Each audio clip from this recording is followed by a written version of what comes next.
আসসালামু আলাইকুম ভিউয়ার্স, কেমন আছেন সবাই? আশা করছি অনেক অনেক ভালো আছেন।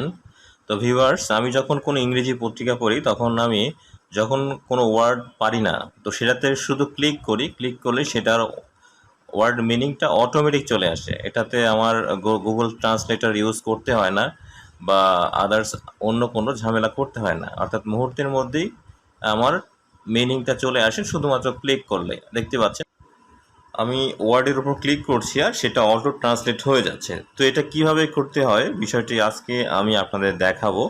অবশ্যই বিষয়টি খুবই গুরুত্বপূর্ণ, কেননা আমরা যারা বাঙালি আমরা কেউই ইংরেজি ওইভাবে ভালো জানি না। বাট আপনি যখন কোনো একটি ওয়ার্ডে ক্লিক করবেন সেটার ওয়ার্ড চলে আসবে, গুগল ট্রান্সলেটর ইউজ করতে হবে না। এটা যদি হয় তাহলে আপনি অবশ্যই একজন দক্ষ ইংরেজি জানা একটা লোকের মতো আপনি ইংরেজি পড়তে পারবেন, সব কিছু করতে পারবেন। আর এটা আপনি যদি ফ্রিল্যান্সার হয়ে থাকেন অবশ্যই বায়ার কমিউনিকেশনের জন্য বিষয়টি আপনার খুবই কাজে আসবে। দেখুন আমি শুধুমাত্র লাইনগুলো সিলেক্ট করলাম আর সেটা অটো ট্রান্সলেট হয়ে গেল। অবশ্যই বিষয়টি খুবই ইন্টারেস্টিং। তো বিষয়টি জানার জন্য আপনি পুরো ভিডিওটি কন্টিনিউ করুন। তো এটা করতে হলে আপনাকে প্রথমত একটি গুগল সার্চ বারে যেতে হবে। এখানে গিয়ে আপনি লিখবেন ট্রান্স ওভার এক্সটেনশন, এই কথাটি আপনি লিখে সার্চ করবেন। আমি লিখছি ট্রান্স ওভার এক্সটেনশন। জি, আমি সার্চ করলাম। সার্চ করার পরে দেখুন আমার গুগল ওয়েব স্টোরের একটা অ্যাড্রেস চলে এসেছে। তো আমি এখানে ক্লিক করব, ট্রান্স ওভার যেটা লেখা আছে আমি এখানে ক্লিক করব আর আমাকে অটোমেটিক গুগল ওয়েব স্টোরে নিয়ে চলে যাবে।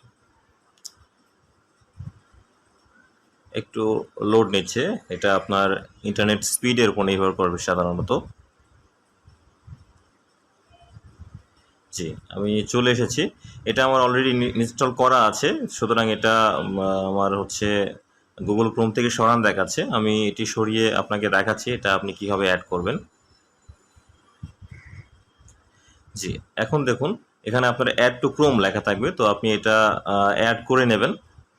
ওকে, অ্যাড করার পরে আপনার এখানে কোন ল্যাঙ্গুয়েজে আপনি ট্রান্সলেট করবেন সেটা আপনাকে সিলেক্ট করে দিতে হবে। তো আমি বাংলা করব, বাংলা করে আপনি সেভ করে দেবেন। ওকে, আপনার প্রথম কাজ শেষ, আপনি বাংলা করে সেভ করে দেবেন। এরপরে আপনি আপনার যে ক্রোম ব্রাউজারের একদম ডান পাশের কোণাতে আসবেন, সেখানে এক্সটেনশনের যে আইকনটা আছে এখানে আইকনে ক্লিক করবেন। ক্লিক করার পরে আপনি ট্রান্স ওভার যে এক্সটেনশন এটা পিন করে দেবেন।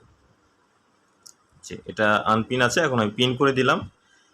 পিন করে দেওয়ার পরে আপনি এরপরে কিছুটা প্রবলেম ফেস করতে পারেন, তো সেটা আপনি কীভাবে সমাধান করবেন আমি দেখিয়ে দিচ্ছি। এটার সেটিংসে কিছু চেঞ্জ আপনি করে নিতে পারেন। জি, আমার ট্রান্স ওভার যে এক্সটেনশন আইকনে ক্লিক করার পরে যে অপশনগুলো আসলো, তো এখান থেকে আপনি যেটা করতে পারেন,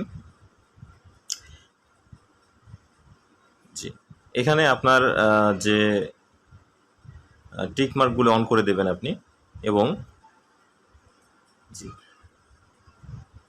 এটা আপনি অল সাইড করে রাখবেন।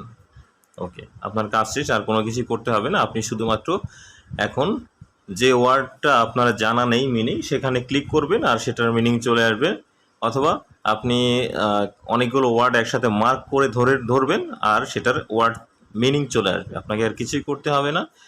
আপনি খুব স্মার্টলি এখন ইংরেজি বুঝতে পারবেন, যে কোনোভাবে কমিউনিকেশন করতে পারবেন। দেখুন আমি সিলেক্ট করছি আর এটা বাংলা হয়ে যাবে। খুব ইন্টারেস্টিং একটি বিষয়। আমি আরও দেখাচ্ছি। আমি যদি পুরো পেজটাও সিলেক্ট করি সেক্ষেত্রেও এটা বাংলা হয়ে যাবে। এক্ষেত্রে আমাদের সময়টা অনেক সেভ হয়ে যাচ্ছে, ঝামেলা করতে হচ্ছে না, গুগল ট্রান্সলেটর আলাদা করে ইউজ করতে হচ্ছে না। দেখুন আমার সব লাইনের বাংলা চলে এসেছে। তো বিষয়টি খুবই গুরুত্বপূর্ণ ছিল। আর আজকের ভিডিওটা এই পর্যন্তই। সবাই ভালো থাকবেন। পরবর্তী ভিডিও দেখার জন্য আমন্ত্রণ থাকলো। আসসালামু আলাইকুম।